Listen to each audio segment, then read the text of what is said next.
Yeah, y'all know it, do. You are tuned in with No Adults Allowed podcast. I'm your host, the kid who always stuck in the middle, Baby T Rizzle. You dig, you dig. I'm here with a young goat, a poetry guy, a football player. He also works for the city. I met him through Dreambuilder organization, and I really want to talk more about Dreambuilders and what you do. So can you tell the people what you be on, what's really popping about you? Yes, sir. Well, first of all, I got to compliment you on that intro for sure, because that was fire. You know, breaking down my whole resume like that or whatever. But I gotta say my journey started with Dreambuilders for Equity, a nonprofit organization. So it's a nonprofit that specializes in helping youth ages 15 to 24 learn about, the components of financial literacy, home ownership, entrepreneurship.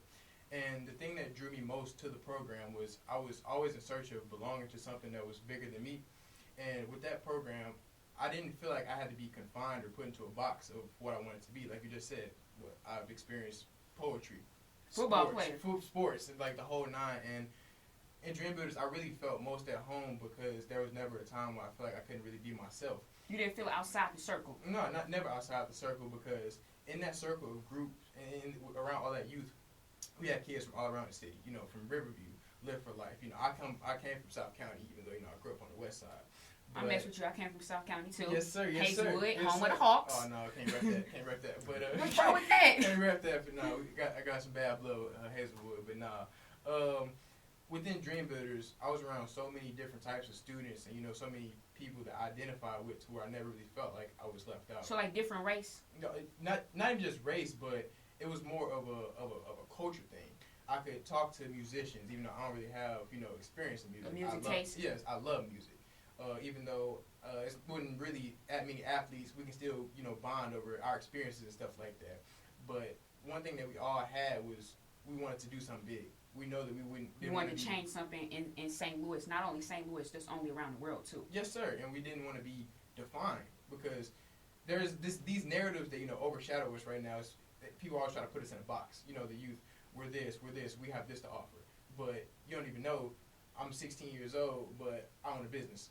Or I'm 16 years old and I'm working on an LLC or something like that, Mm-hmm. And being around those type of kids who just had that much passion, it was special, because, man, I had been yearning for that for so long, because I kind of lost myself being in South County. I was a black kid, around all these people who I didn't identify with. They didn't know my story. You didn't know their story? I didn't know their story, and I didn't know the general perception of what or who I was. So you were still trying to find yourself to fit in a circle, or trying to fit anywhere? Yes, sir.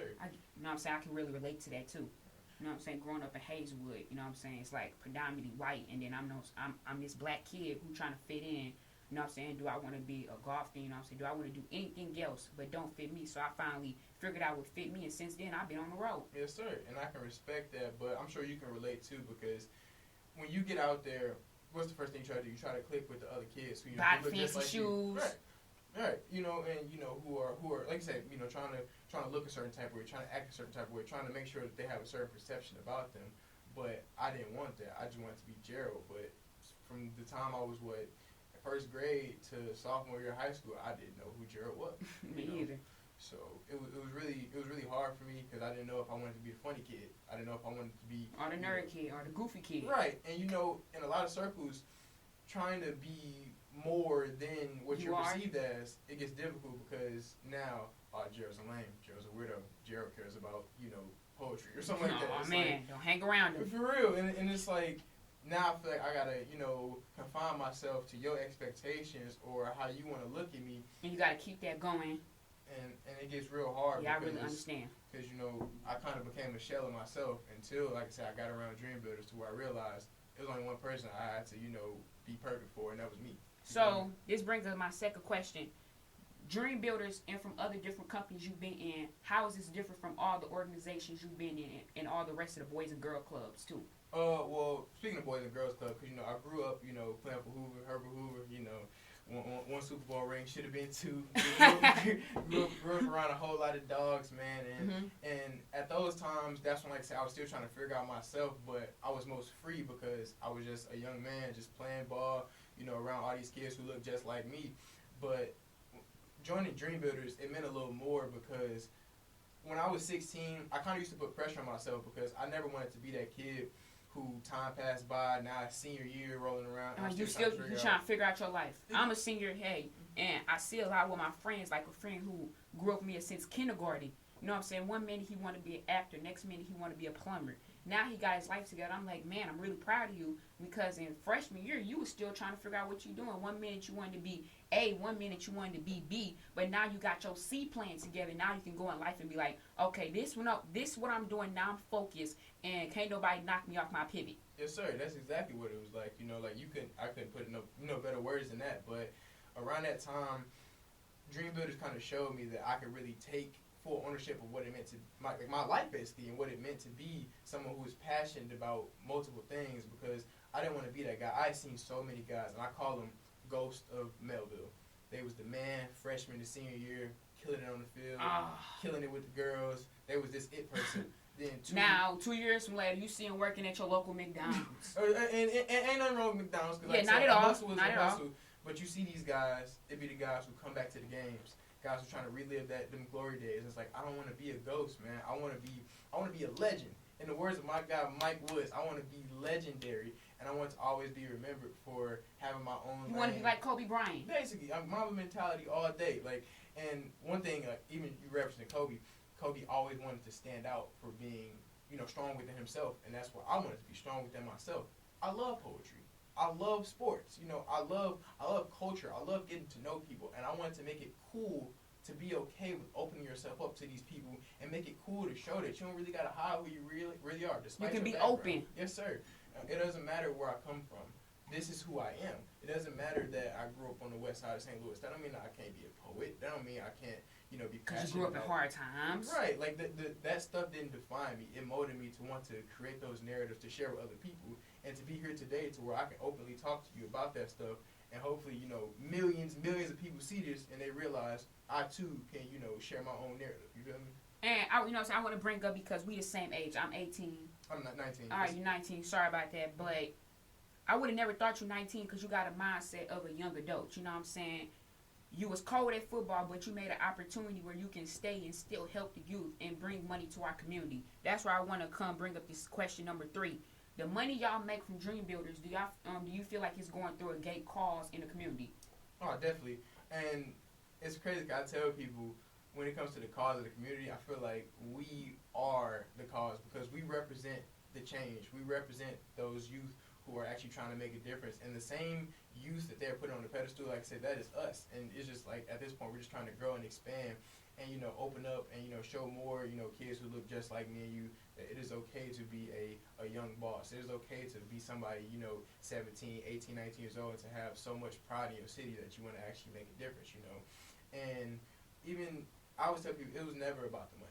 The fact that, as long as you touching somebody, as long as you touching one person, and that one person see what you doing, they trying to change their life because you told them the life they wasn't doing, it wasn't good, and they was like, okay, I see where you coming from, I listen to you. In 20 years from now, you see them owning a $1,000,000 business, you like, okay, I changed that life, you know what I'm saying, and it's better than the money. Yes, sir, and it's bigger than that, because at 16 years old, I was making $15 an hour for Dreambuilders, and that was they paid us $15 an hour, and that was amazing.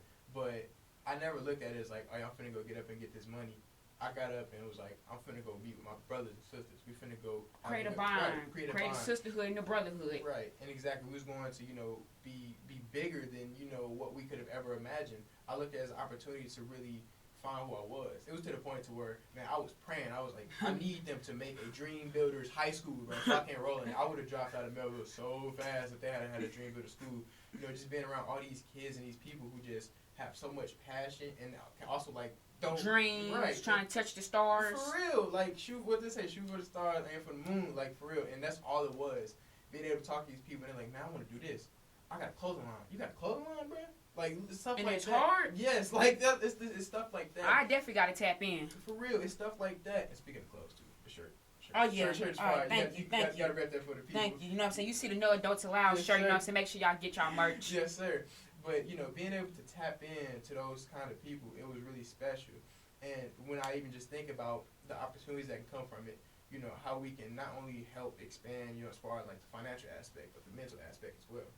Helping our people really understand what it's like to, own businesses, what it means to become financially literate. what it means to actually, grow within your communities and actually share this common knowledge with your neighbor. And that's the mission right now, just trying to help everybody get on that higher learning for real, basically. So. All right, so you explained the whole program down to the T where I can take a toothbrush and brush it off. So I really want to get in. What did you learn for the program, and what did you take out the program and give the other kids while you in this great position in the community? One thing I took away is that it is okay to, like I said, take full ownership of your life, and it's okay to be, be unpredictable at times, man. Because that's one thing. If anybody had to, ask me to describe myself with one word, it'll be unpredictable. And I'm just so multifaceted where I take interest in all these areas, and because I'm a jack of all trades. Like I say, I love being able to explain my narratives through my poetry. I love being able to go back, even though I'm not currently playing football anymore, I love being able to go back and train the kids from my high school and stuff like that. I love being able to sit down in positions like this, and chop it up and talk with y'all. I love being able to go to City Hall and talk to, the mayors and stuff like that. Or when I go to work down, for St. Louis Development Corporation, be able to talk in these business meetings with people about, oh yeah, we finna fix up MLK District, or we finna, do this and that, talking about how the money's being fluctuated and stuff like that. I love being able to sit in those rooms and not just sit, but be comfortable, and to know that I have interest in it and I am passionate about it. And you got a foot in it. Yes, sir. And, being able to know that my heart beats in those areas, because that's who I am. I am unpredictable, man. I can't tell you what I am, because I would be, not to brag, but it'd be like I'm reading off a whole, checklist, basically, But the thing is, though, I'm not just saying those things, or I am those things to say it. I say it because it's a part of my identity. It has molded me into the man that I am today, and the man I'm proud of it, to right? become. You're proud Yes, of the man you became. Very proud, and just being able to know that I can be those multiple things, that's part of my motivation to, motivate others, and saying, bro, you don't have to be, oh yeah, I gotta be this, I gotta be a rapper, I gotta be mechanic. Mm-hmm. Bro, you can be what you want to be, but as long as you commit or to a lawyer. like you can do what you want, but don't forget, you gotta commit to it. So you can't just say it. You can't say, oh yeah, I want to have a podcast. You gotta get on your grind, just like you is right now. You can't say, I want to write a book. Bro, where your page is at? Why you ain't tap into that? Why you got one page? You feel me? So it's like knowing that if I'm gonna commit to something, I'm gonna grow 1% in that area every single day. And I don't want it to be a day where I felt like, oh yeah, if I'm a poet, I didn't write nothing today. How are you a poet? What's up with that? You feel me? You know what I'm saying? Since you said something, I want to go back to Kobe Bryant, because when he died, they made a documentary service about him. TV show about him. And one of his players said they tried to wake up at 4 o'clock in the morning and be the first one to court. They go down to the court. They see Kobe Bryant with ice bags on his leg already. Mm-hmm. Kobe Bryant sweating. He's sitting there like, oh, y'all just woke up? I've been up since 3 o'clock in the morning in the gym. You know what I'm saying? Hit about 10 pounds on the weights. You know what I'm saying? Hit about 3 layups and 3 threes all around the court while y'all still sleep. And he said something. He said, you know what I'm saying? When you have, mentality as a snake, there's something different about you, because you're not to be messed with, but at the same time, you need to be humble. Because by the day, you can lose this like that overnight. What do you really think about that? And I really want to get more into that, what I just said. And that's a mentality that not many can really tap into, because there's something special about that, being that serious and that dedicated to wanting to mold yourself into something that's just like, almost like an alien, man. Like you really are creating a monster, and that, stuff like that I take with me, because I wanted to create almost like an aura, or like this image of what is Gerald. Because you can't depict me as one thing, you feel me? Mm-hmm. You can't put me in any type of box. Just like somebody like Kobe, you couldn't put him in a box. You couldn't say, Kobe is this, Kobe is that. Kobe wants to work to be everything that you think he is not. Kobe want to be the greatest. He don't want to get put in a box. He don't want to be put on this poster. You know what I'm saying? He want to be greatest, and he had a legacy to leave behind. You know what I'm saying? He had to show his daughters. You know what I'm saying? When life get hard, you still got to focus and grind. Yes, sir. And, speaking of that like continuous grind, people don't realize, because when you think grind, you think, okay, blood, sweat, and tears. Oh, I got to work hard. My grind is a part of, right now, this is my grind. Having a conversation. Sitting down with the wise man, and being able to sit down and, cherish those moments of, like I said, gaining that knowledge that not many people care to attain. Because it's things that not many people take serious. And that's one thing I take most serious with anybody is communication. Because I tell people all the time, my currency is conversation. Facts. Because money is subjective. Anybody can have money this day, and you can lose money like this. Like literally, we're gonna bring it up again. Because if you hand me $1 right now and I burn it, your dollar is gone. But you can't burn my thoughts. You feel me? You can't block me from my thoughts. You can't tell my thoughts to be quiet. Exactly, and you can never stop me from thinking. And one thing when I'm doing all the time, I'm thinking of ways to excel. I'm thinking of ways to better myself, not to meet other people's expectations, but to meet my own expectations of who I want to be. To meet your paint, you know what I'm saying? To meet your definitely your painting of life. Yes, sir, definitely. Because you the artist, you know what I'm saying? You got the paintbrush in your hand. Yes, sir. Don't nobody else got it in your hand. For real, like I'm Da Vinci with it. You feel me? I'm Van Gogh. And when I